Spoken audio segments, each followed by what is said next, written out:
Hello! Hi అందరికీ. Welcome to my channel. It's me Rajeshwari. ఈరోజు morning బ్రేక్‌ఫాస్ట్‌కైతే ఇన్‌స్టెంట్‌గా దోస అయితే ప్రిపేర్ చేశాను.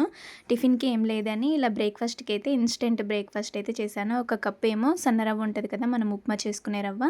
అదీను ఒక కప్పు ఏమో అటుకులు నానబెట్టి ఒకసారి కడుక్కున్నాను. వాష్ చేసేసి నీట్‌గా అయితే వాటర్ పోసి ఇలా నానబెట్టుకున్న తర్వాత ఆ వాటర్ మొత్తం ఇలా పీల్చుకుంటది కదా! సో, ఈ విధంగా అయితే ఒక మిక్సీ గిన్నె తీసుకొని ఆ మిక్సీ గిన్నెలో అయితే ఈ మిశ్రమాన్ని వేసుకొని ఒక కప్పు లేదా ఒక కొంచెం పెరుగైతే వేసుకోవాలి. వేసుకుంటే వేసుకోవచ్చు, లేకపోతే లేదు. ఈ విధంగా పెరుగు వేసుకొని నేనైతే కొద్దిగా వాటర్ పోసుకొని మిక్సీ అయితే పట్టుకొని మూత పెట్టి ఒక 10 నిమిషాలైతే నానబెట్టాను పిండిని. ఈ విధంగా అయితే దోసలైతే రవ్వ దోస ఏసాను. చాలా బావుంది. టేస్టీగా ఉంది దోస అయితే. ఈ విధంగా ఇన్‌స్టెంట్‌గా ఇంట్లో ఎప్పుడన్నా మార్నింగే మనకి బ్రేక్‌ఫాస్ట్‌కి ఏం లేనప్పుడు ఇలా ఒకసారి ట్రై చేయండి. చాలా బావుంది. ఈ విధంగా వేసినంక ఈరోజు గుడ్ ఫ్రైడే కదా! పిల్లలకైతే హాలిడే కదా!